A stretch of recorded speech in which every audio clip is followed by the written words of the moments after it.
Bienvenue dans le magazine politique sur France 24. Alors le Premier ministre, fidèle à lui-même, dire la vérité aux Français. Hier, Sébastien Lecornu a annoncé que la hausse du carburant avait généré un surplus fiscal.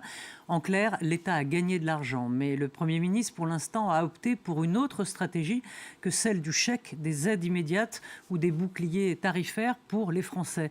Il préfère mettre cet argent dans un plan d'électrification et investir dans la transition écologique pour moins dépendre des énergies fossiles. Un virage, un pari, celui que la nécessité climatique finira par s'imposer. Mais ce pari est risqué car il suppose que le temps politique et le temps social avancent au même rythme, ce qui est bien sûr improbable, sauf si la guerre cesse. Autre risque, celui de donner raison aux oppositions, et notamment au Rassemblement national qui accuse le gouvernement de s'enrichir sur le dos des Français. Alors est-ce un pari risqué? A-t-il raison ou tort? On en parle avec nos invités. Carole Barjon, éditorialiste à la Revue Politique et parlementaire. Bonsoir à vous, Carole. Bonsoir. Valérie Lecable, éditorialiste au Libre Journal, rebaptisé. Avant, c'était le journal Point Info. Henri Vernet, éditorialiste à France Info TV. Bonsoir, à vous. Et Pablo Pillot-Vivien. Bonsoir à vous. Bonsoir. Éditorialiste à la Revue Regard. Alors, Marine Le Pen s'en est donné à cœur joie hier après l'annonce par Matignon de ce surplus de recettes fiscales. On l'écoute. Ah mais je croyais qu'il n'y avait pas de surplus, moi, des recettes fiscales. Quand on a dit qu'il ne fallait pas que l'État profite de la crise, le Premier ministre et l'ensemble des ministres nous ont expliqué que mais non, pas du tout, il n'y avait pas de recettes fiscales supplémentaires. Donc c'était déjà un mensonge. Voilà, alors Sébastien Lecornu a-t-il ouvert la boîte de Pandore en annonçant que les caisses de l'État ne sont pas si vides que ça? Henri Vernet, par exemple. Clairement, il a fait une bourde politique. Oui, ça c'est très clair. Vous ne pouvez pas dire le matin, non, il n'y a pas de cagnotte, il n'y a aucun enrichissement opportuniste, on pourrait dire, sur la hausse des carburants. Plus exactement, la hausse du pétrole, d'ailleurs, parce que c'est après qu'en effet, il augmente une fois qu'il arrive pour raffinement en France avant d'être distribué. Donc, d'un côté, on dit, non, il n'y a pas de cagnotte. Et de l'autre, en effet, quelques jours plus tard, vous annoncez que oui, alors ça ne s'appelle pas cagnotte, les mots sont calibrés, sont choisis, ça s'appelle des surplus, ça saute moins aux yeux, ça résonne moins fort aux oreilles, mais quand même, des surplus, ça veut bien dire qu'il y a de l'argent disponible, que les caisses, comme vous le disiez, ne sont pas si vides, et que donc on va l'employer, mais alors, avec une politique structurelle, on va en effet aller vers la transition énergétique, et notamment avec ce qui a été annoncé aujourd'hui même par Roland Lescure, le patron de Bercy, avec notamment de la création de nouveaux champs éoliens offshore. Oui, c'est une bourde politique à l'évidence, parce que parce que vous pouvez pas. Ouais. Alors. Ouais. C'est pas une bourde de lancer. Non, il faut distinguer. Pour moi, c'est un virage, vraiment. On rompt avec le passé, c'est-à-dire avec les habitudes. Pas totalement quand même. Non, ce qui est une bourde, c'est la manière dont c'est présenté. C'est-à-dire dire un jour, non, il n'y a pas de cagnotte, et le lendemain, confesser que oui, il y a des surplus. Disons que politiquement, c'est pas bon, et surtout, c'est une façon de donner raison, en quelque sorte, aux oppositions. Et comme ça a été signalé à Marine Le Pen, qui depuis le début dit il est hors de question que l'État s'enrichisse sur le dos des Français, et donc elle milite notamment pour cette baisse de la TVA à 5,5%, c'est-à-dire de 20% à 5,5% le tarif des biens de première nécessité. Donc c'est une façon quelque part de leur donner le point, et c'est vrai que d'un bout à l'autre, entre un Roland Lescure qui dit il y a un choc pétrolier, puis que le lendemain revient en s'excusant presse, non, finalement il n'y a pas vraiment de choc pétrolier, entre ça, on a quand même l'impression d'un gouvernement qui là est assez acculé en réalité dans cette crise. Alors on fait un petit tour de table. Assez vite, bourde, pas bourde, raison, moi, pas personnellement, raison. je trouve que Sébastien Lecornu a tout à fait raison. Que dirait-on d'un Premier ministre qui a passé des mois et des mois et des mois à réduire le déficit, à trouver des accords, etc., avec les uns et les autres pour rentrer dans les clous d'une trajectoire budgétaire qui permette de réduire la dette de la France, et qui, quelques semaines ou quelques mois après, lâcherait les cordons de la bourse pour distribuer des chèques énergie dont on sait qu'au bout de l'histoire, ils ne servent pas tellement à grand-chose. Après, par rapport à ce que vous venez de dire, Henri, le problème, c'est que les deux choses qu'il a dites sont exactes. C'est-à-dire qu'il n'y a pas de cagnotte, ça veut dire qu'il n'y a pas des centaines de millions d'euros qui vont être disponibles. On ne sait pas encore la somme. Mais il va y avoir un surplus, mais il y a un surplus ponctuel. Pourquoi ? En 2 mots, je vais être très rapide. Parce que, oui, tout de suite, il y a quelques centimes de plus sur la TVA puisque le prix de l'essence a augmenté. C'est à peu près 10% par rapport à l'augmentation du prix de l'essence. Donc, c'est 1 ou 2 centimes par litre, ce qui multiplié par le nombre de litres est quand même beaucoup. Mais on sait que ça va baisser parce qu'on sait, 1, qu'il va y avoir une baisse de la consommation de carburant et on sait, 2, que toutes les études donnent un ralentissement de la croissance consécutif à tout ce qui est en train de se passer avec la guerre, la hausse de l'inflation, etc. Donc oui, il y a un petit surplus ponctuel, mais qui ne va pas durer et qui ne permet pas effectivement de distribuer juste comme ça de l'argent.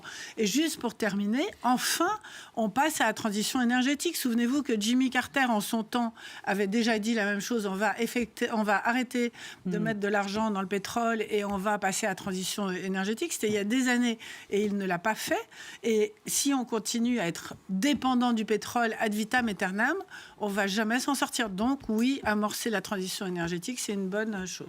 La France avait quand même amorcé depuis longtemps, hein, soyons quand même assez sérieux. Oui, mais Pablo, et puis après Carole, vous ferez la petite synthèse. Est-ce que c'est une façon d'arrêter de soutenir la façon de faire du passé ou le présent? Et est-ce que arrêter de financer, d'aider les Français, c'est un bon calcul pour les forcer, dans le fond, à faire c'est une transition forcée. Mais les Français, ça leur demande effectivement un effort. Vous avez utilisé un mot juste dans votre introduction, c'est le mot de pari. C'est-à-dire que pour l'instant, on ne sait pas ce que vont réussir à accepter en termes d'augmentation des tarifs des carburants, notamment à la pompe, ce qu'on va réussir à accepter les Français. Si ça continue en fait à augmenter ou si cette augmentation continue dure dans le temps, si la guerre continue, en fait, au bout d'un moment... nonobstant tout ce que pourra vouloir Sébastien Lecornu en termes d'électrification de la France, de réorientation d'une partie de ses recettes de l'État vers la transition écologique, il sera obligé de faire un geste immédiat envers les Français. Mais d'abord, juste un mot aussi sur les concepts en fait, qui sont employés. Déjà, Sébastien Lecornu n'a jamais parlé de surplus, il a parlé de recettes fiscales supplémentaires, ce qui n'est pas exactement la même chose. Henri, tout à l'heure, a parlé de cagnotte, qui est encore un autre concept qui s'inscrit dans une histoire. J'ai pas dit qu'il avait utilisé le mot. Comment ? J'ai pas dit qu'il avait utilisé le mot. C'est une idée, il n'y a pas de cagnotte. J'entends. Mais parce que ce truc de la cagnotte ou qui est un serpent de mer, qui a fait sous Laurent 50 Fabius, ans. Voilà, Fabius a fait. Quand Fabius était ministre de Jospin. C'est la cagnotte, mais c'est surtout la cagnotte cachée. C'est-à-dire, et c'est un peu ce que sous-entend aussi Marine Le Pen dans l'extrait que vous avez passé, c'est en fait, d'abord, c'est l'État qui s'engraisserait. Mais enfin, je trouve ça mais totalement absurde en fait comme rhétorique, comme si l'argent de l'État servait à autre chose qu'à l'intérêt général et qu'à l'intérêt des Français et des Françaises. Et il y a cette dichotomie en fait qui est proposée par le Rassemblement national, mais aussi par les LR. Laurent Wauquiez y est aussi allé. Il a dit exactement peu ou prou la même chose que Marine Le Pen. Ils essayent de dire l'État fait n'importe quoi avec notre argent, l'État s'engraisse. Genre comme si l'État n'allait pas dans le sens en fait n'essayait pas de faire des choses bien pour les Français et les Françaises. Et je trouve que cette rhétorique est absolument pestilentielle et problématique, surtout pour des gens qui veulent être à la tête de l'État. Votre positionnement plutôt à gauche de se dire on prive les Français de chèques, de boucliers tarifaires, etc. Ça peut choquer une partie la gauche. En fait, le constat qui est fait par Sébastien Lecornu, c'est de dire aujourd'hui, finalement, la façon dont les Français et les Françaises souffrent de cette augmentation du prix du carburant, ça va. Et j'ai pas besoin de leur faire de chèque énergie. Ils s'énervent pas trop encore, ce qui est une réalité. Je veux dire, pour l'instant, il n'y a pas encore de grandes manifs. Les gens sont pas en train d'hurler que... Mais c'est vrai, au bout d'un moment, il va falloir... c'est ce problème entre fin du monde, fin du mois. Vous savez, c'est un slogan qui était dans les manifs, même combat. Non, en fait, c'est pas le même combat. Et il y a une priorisation. Et le jour où, là, pour l'instant, Sébastien Lecornu considère que il peut aller sur la fin du monde et essayer de gérer cette question du climat, le jour où la fin du mois sera la question la plus aiguë, il sera obligé, en fait, de faire un geste immédiat envers les Français. Donc vous dites, d'ailleurs, Carole, on a entendu que, quand même par la voix de Maud Bréjon, qu'on regarde quelques pistes, donc il y a un non, mais si effectivement cette crise continue, le gouvernement peut en garder un peu sous le sabot pour trouver des aides le moment venu. Ça paraît non seulement logique, mais inévitable, dans la mesure où on ne sait pas très bien combien de temps va durer cette situation, si elle va s'arranger ou si elle va s'aggraver. Si elle s'aggrave, il y a déjà, selon un sondage, je crois, de l'Institut Montaigne, qui est paru dans le Parisien ce matin, 92% des Français, qui est un chiffre absolument colossal, sont très très inquiets et ne parlent que de ça. En ce moment. Bon, donc je vois ça répond très précisément. Exactement. Je vois mal comment le gouvernement pourrait ne pas s'en préoccuper, parce que bon, pour l'instant, comme dit Pablo, ça va, germe. Enfin, dans les campagnes, ça va un peu moins bien. L'opération escargot à Paris. Exactement. Il y a 3 jours. Hein, dans toute la ruralité où les gens ont besoin absolument de leur voiture avec diesel, etc. Et donc, on voit bien sur une carte. Comment les grandes métropoles, l'inquiétude est moindre, parce qu'il y a des transports en commun, etc. Et dans toute la ruralité, dans le nord, dans l'est, etc., là, les gens ont besoin de diesel. Donc, est-ce qu'ils finiront... alors, il a bien dit, le Cornu, qu'il n'y aurait plus de quoi qu'il en coûte. Hein, ça, c'est... voilà, période... Mais justement, c'est ça, ce virage-là. Non, mais attendez. Entre le quoi qu'il en coûte à la Macron et des aides ciblées... Mais il en a fait des aides ciblées pour les agriculteurs, 70 pour les pêcheurs, millions. etc. Pour les professions qui peuvent bloquer le pays. Oui, mais il y a toute la question des infirmières libérales, des mais quelque soins. chose est dans les cartons actuellement, apparemment. Des soins à domicile, etc. Appelons-le surplus ou pas, peu importe, en tout cas c'est ça dans l'idée. Et un des projets, ce serait de financer des locations. On est bien d'accord qu'ils vont, ils seront. Et puis il y a ils seront forcés de l'envisager. Je ne sais pas si on a le droit de donner le nom, mais qui bloque à 2 € le litre. Donc, il faut. Alors, Carole, peut-être vous voulez finir. Non, je voulais sur l'électrification, le plan d'électrification. C'est quand même vrai que là, moi, j'étais absolument d'accord avec Henri. Le Cornu a fait une bourde. Qu'on parle, peu importe les mots, hein, que ce soit surplus, cagnotte, bon, qui a effectivement une connotation un peu différente, mais quand même, ou recettes fiscales supplémentaires, ça recouvre la même réalité. Et à partir de là, il a effectivement eu tort de dire ce qu'il a dit, c'est-à-dire que tout d'un coup, avec les recettes fiscales supplémentaires, on allait lancer un grand plan d'électrification. Très honnêtement, dans le même sondage... Mais il fallait qu'il l'exprime comment, alors ? Parce que l'idée de jouer l'avenir... C'est pas une mauvaise idée en soi. C'est très bien. C'est la forme alors. C'est très bien. Mais quand il y a des gens qui sont en situation d'urgence et que c'est un sujet un peu explosif, l'avenir c'est bien, mais vous parliez tout à l'heure de transition forcée. La transition forcée, comme elle a eu lieu par exemple, on peut le dire à Paris, hein, où Anne Hidalgo a clairement voulu dégoûter les gens de la voiture, ça n'a marché que sur la durée, que sur une longue durée. Là, si on prive les gens de carburant, il faut prendre des mesures immédiates. Juste un tout petit mot par rapport à ce truc de surplus, etc. Ça a été très bien dit tout à l'heure, c'est-à-dire qu'on ne maîtrise pas tous les paramètres de toutes les taxes et de tous les impôts qui rentrent dans le budget de l'État. La TVA, c'est pas une taxe qui est affectée à un endroit particulier. Elle va dans le budget général de l'État. En France, l'impôt est généralisé, mais jamais réaffecté, que ce soit la TVA ou quel que soit l'impôt. Mais donc c'est pour ça que j'ai un peu de mal avec le mot surplus. C'est que, la TVA sur le carburant va peut-être augmenter un peu, mais si tout le reste baisse parce qu'il y a une baisse de la croissance, on va pas avoir un surplus. En fait, on va avoir un budget de l'État qui va baisser. Donc c'est pour ça que Nous sommes un peu renversés sur ce plateau parce que les deux sensibilités de gauche défendent le Cornu. C'est vrai. Et les autres. Et alors, les autres, ça veut dire que vous êtes de droite. Ça veut dire qu'Henri serait de droite. Exactement. Non, moi je suis un observateur, je suis journaliste. Donc non, juste une chose quand vous dites alors l'État qui pourrait qui serait accusé par les oppositions d'utiliser cet argent à je ne sais quoi. Mais non, c'est tout simplement que la France est un des pays les plus endettés d'Europe. C'est le pays qui est quand même sous surveillance budgétaire de l'Union européenne. Et donc le soupçon, c'était juste de dire plutôt que d'utiliser d'éventuels Alors, appelons ça comme on voudra. Surplus, il y a quand même le mot qui est sorti, y compris vous citiez le Parisien à l'instant, par exemple dans les journaux, dans la presse, qui a relaté la manière d'utiliser ça. C'est le concept utilisé, parce que sinon, on rentre dans des choses tellement compliquées. D'ailleurs, quand vous parlez du chiffre... Utiliser pour financer la dette, par exemple ? Non. Utiliser pour ce qui pourrait revenir, ce qui pourrait sortir de recettes. Je veux en venir au fait... Parce qu'en fait, on ne va pas distribuer des chèques à un moment où on est super endetté. C'est ça qui ne va pas, en fait. Mais non, mais bien sûr que non. Il s'agit d'aides ciblées, vraiment de mesures ciblées. Et c'est pour l'instant, c'est ce qui a été fait. 70 millions. Le plan actuel, c'est 70 millions. Mais il ne concerne vraiment que des professions, enfin que des catégories. Pêcheurs et transporteurs. C'est-à-dire ceux qui ont des pouvoirs de blocage. C'est vrai, comme vous l'avez signalé, qu'il y a en effet tout le secteur des infirmières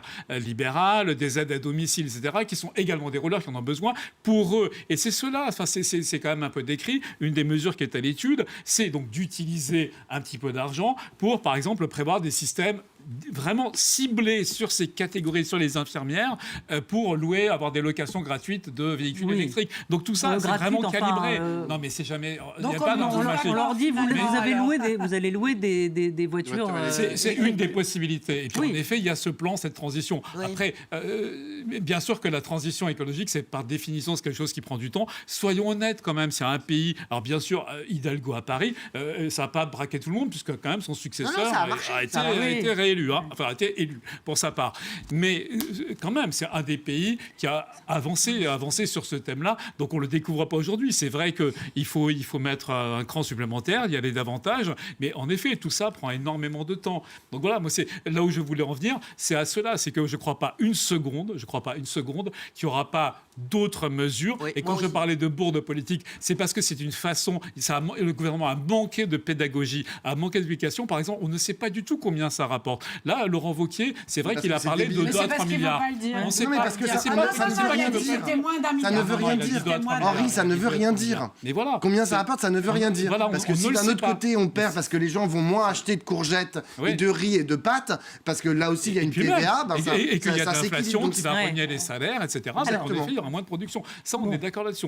On est un peu dans le flou là-dedans. Néanmoins, juste pour conclure, je ne crois pas une seconde qu'il n'y aura pas d'autres mesures ciblées. En effet, pas de politique du chèque. La politique du chèque, du quoi qu'il en coûte, ça a coûté 70 milliards d'euros. C'est clair qu'un pays qui est endetté à 3 500 milliards comme l'est la France, qui est sous surveillance budgétaire, encore une fois, de la part de Bruxelles, évidemment, ne peut plus se permettre. Donc on est tous d'accord. Si le but du débat, c'est d'être tous d'accord, c'est très bien. On peut... Alors, autre actualité, je ne sais pas si vous allez être d'accord, qui a frappé beaucoup de gens, c'est l'affaire du maire de Seine-Saint-Denis, Bali Bagayoko, élu il y a une quinzaine de jours. Il a fait l'objet d'un commentaire très gênant, raciste, de la part de commentateurs sur la chaîne CNews pour évoquer ces nouvelles décisions de maire. Et un psychologue sorti de nulle part s'est lancé dans une explication sur les tribus et les grands singes. Une affaire qui s'est invitée jusqu'au cœur de l'Assemblée nationale avec la réaction du ministre de l'Intérieur, Laurent Nunez.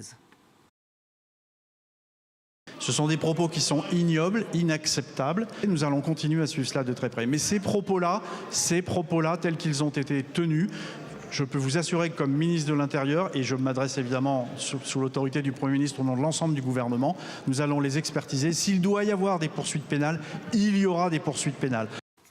Carole, est-ce qu'on est là dans un racisme décomplexé, selon vous ? Ça aurait été intéressant que vous repassiez les propos qui ont été effectivement tenus. On ne veut pas vomir 2 fois, en fait. On l'a déjà vu une fois. Je crois qu'on n'a même pas le droit de prendre les images moyennant finance, je crois. Donc je vais les citer. Si vous voulez. Pour que chacun se fasse une idée, quand même.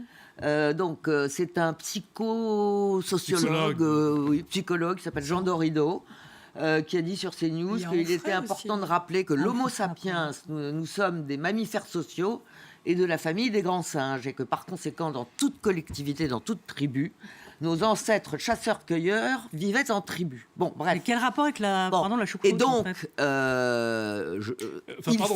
il y a aussi Michel Onfray, quand même, il faut le citer aussi. Et Michel Onfray, qui est plus connu, quand même. Oui, mais c'est vrai que personne ne le connaît. Et Michel Onfray, qui parle de mâles dominants. Oui. Bon.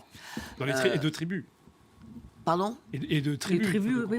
Oui. Alors, donc, en fait, ils développent tous au fond, les critiques qui sont généralement faites à la France insoumise d'être communautariste, mais effectivement, c'est assez douteux comme analogie. C'est plus que douteux. Bon.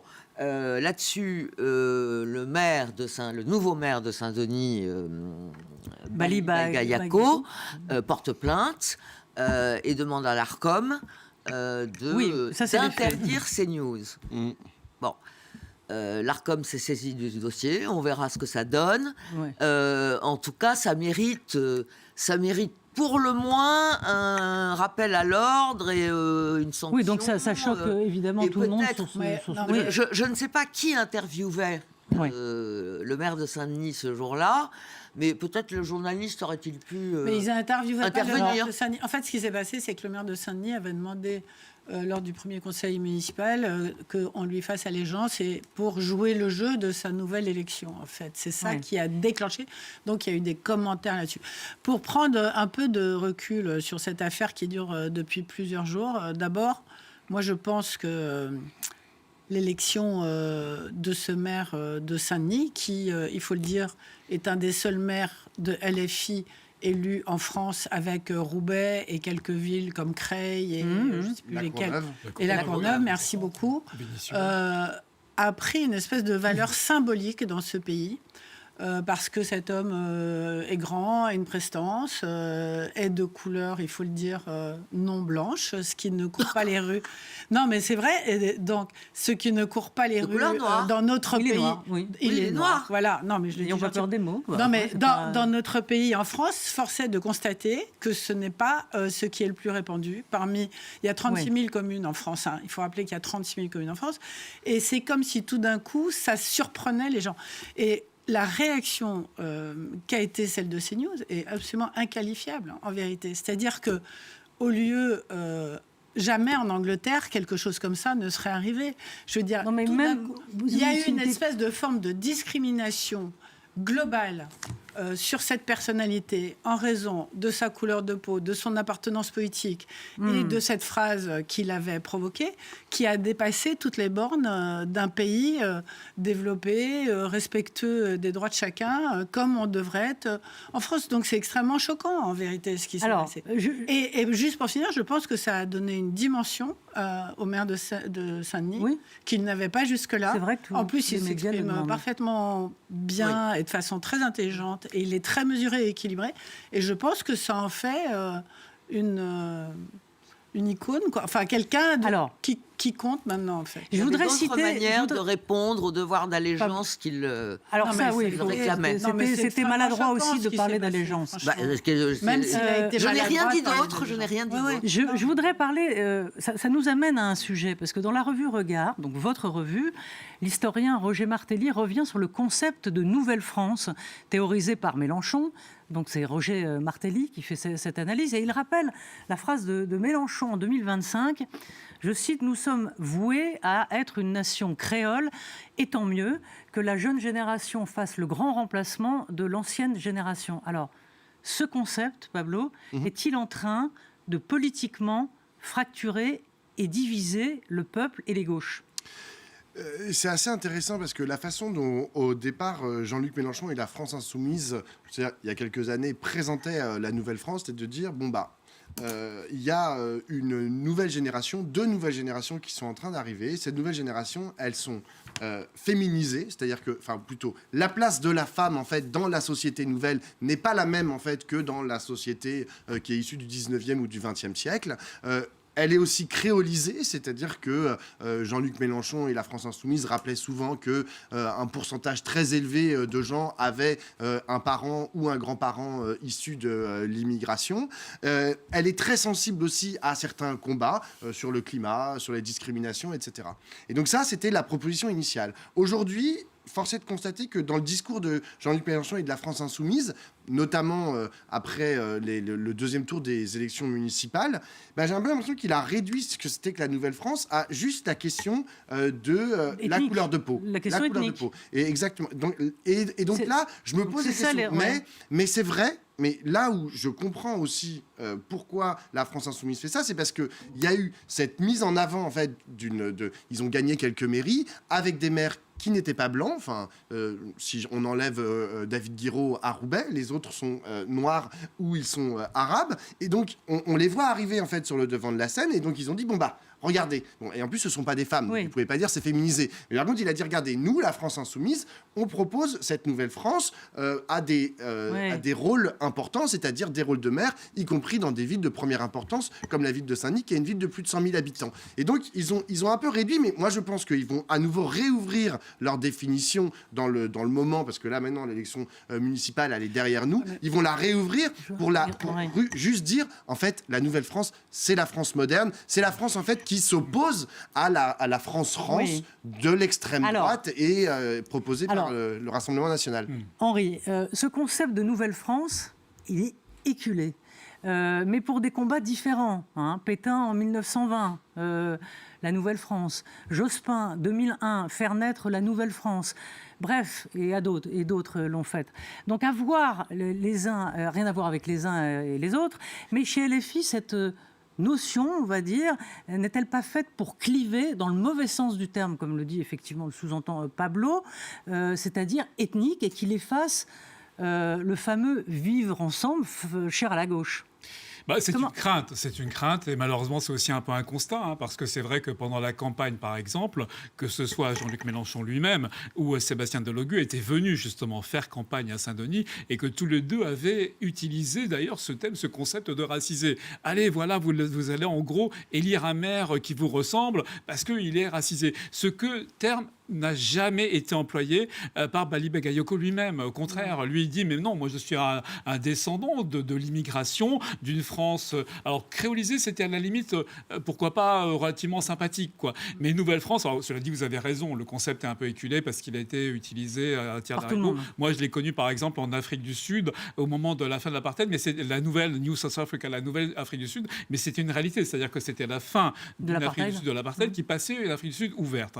Et là, c'est vrai qu'on a l'impression que la manière dont l'utilise, dont jette un peu d'huile sur le feu Jean-Luc Mélenchon, c'est en effet, c'est dresser cette nouvelle France, alors qu'en réalité, c'est une France qui évolue. Bien sûr que la France, aujourd'hui, elle est comme ça. Bien sûr qu'il est tout à fait logique, ne serait-ce que, disons, dans une logique démocratique, arithmétique, statistique, il est tout à fait logique qu'il y ait des Bali Bagayoko, qu'il y ait bien des maires et de plus en plus issus de cette part de notre société. Et c'est vrai qu'en revanche, focaliser comme ça sur Nouvelle-France, c'est vrai que c'est encore, apparemment, une tentative de polariser ce débat. En gros, les tenants de la France immuable, ça alimente un petit peu le moulin du grand remplacement. Parce que qu'est-ce qu'ils disent les Zemmour et l'extrême droite de manière générale, le RN, ils disent quoi? Voilà, on va être grand remplacé par cette nouvelle France. Et c'est là qu'est vraiment la tentation, vraiment politique. Et alors, vous dites qu'ils vont rouvrir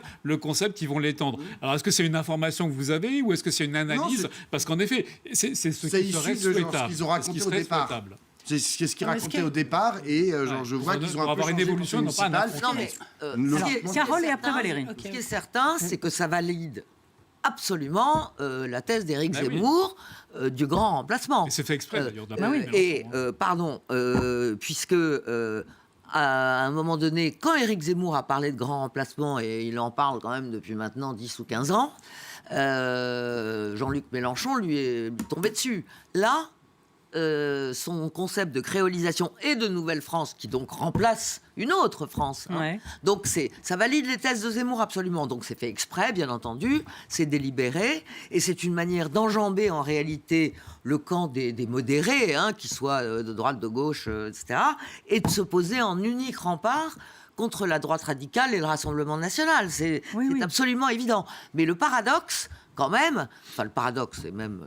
je dirais que c'est plus qu'un paradoxe, c'est tout à fait contestable et un peu scandaleux, c'est que du coup, lui aussi racialise en fait, et ethnicise le débat. Ce qui est détestable dans cette affaire, c'est que les deux camps sont détestables en fait.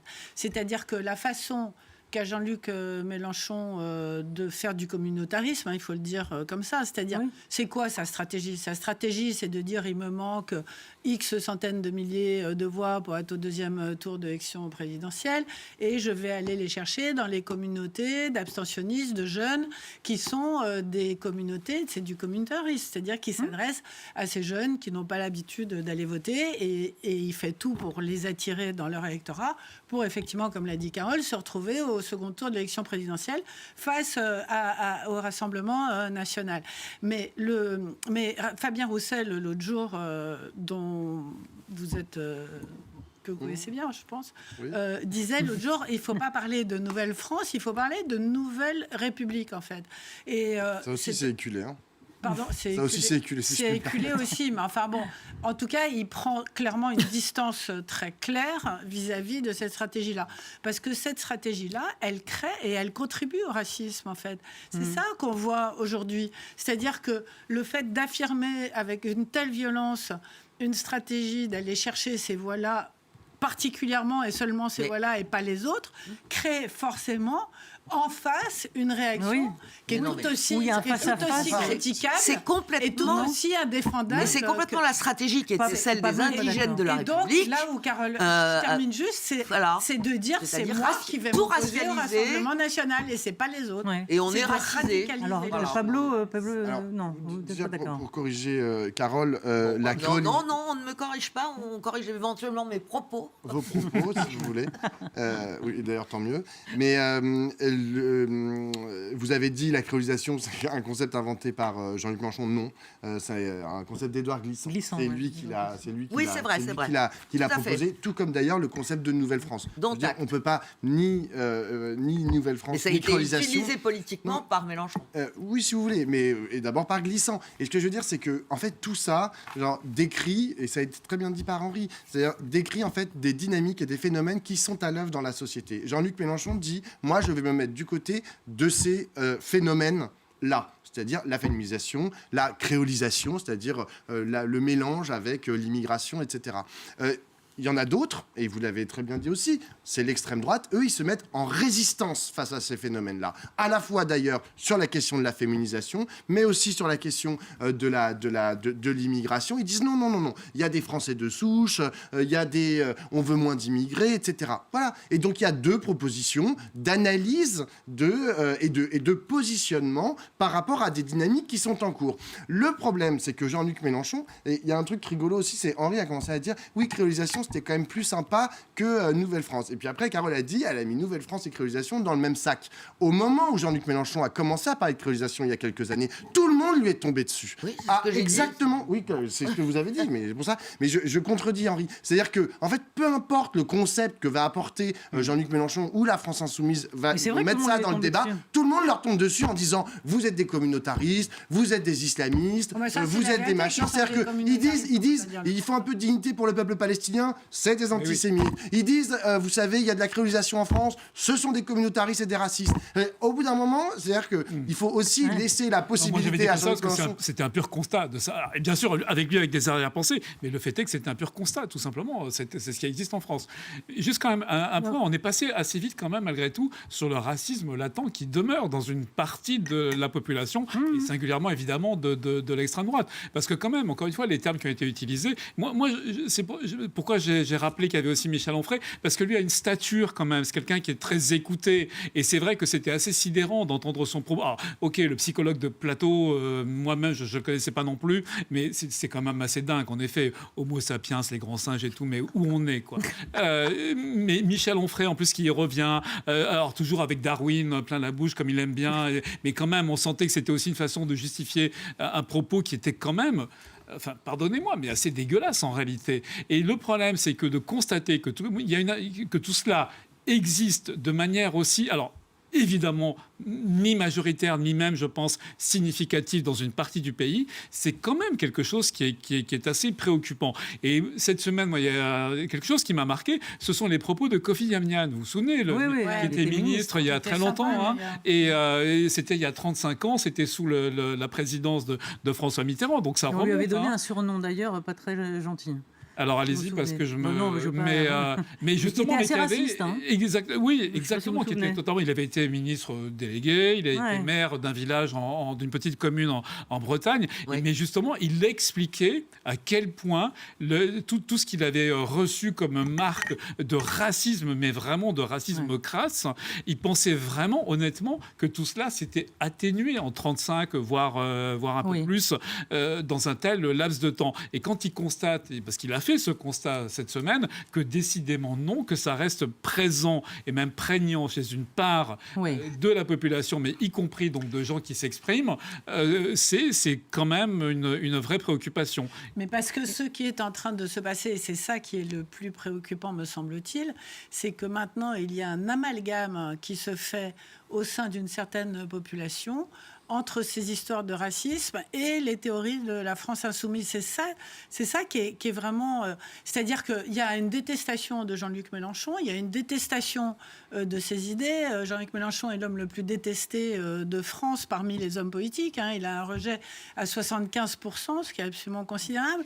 Et le fait qu'il ait axé toute sa stratégie sur ce concept de créolisation, de Nouvelle-France, etc., crée cette espèce d'amalgame qui peut finir un jour dans le reste de la population par provoquer aussi un espèce de rejet. L'inverse. C'est aussi parce que vous avez des énormes moteurs. C'est ça qui est terrible, en fait. Oui. C'est ça qui est terrifiant. Mais c'est qu'il mais y a il faut expliquer la il y a un situation. biais politique qui gâche l'intégration sociale. Mais ce biais politique, en fait, il est créé de toutes pièces, précisément par l'extrême droite, par CNews et par l'extrême droite, mais aussi par les discours de Mélenchon. Non, mais c'est-à-dire que il y a une. Moi, je trouve que Mélenchon, il a plein de défauts. Mélenchon, il a plein de trucs à redire. On a même le droit de ne pas être d'accord avec Jean-Luc Mélenchon, et c'est heureux.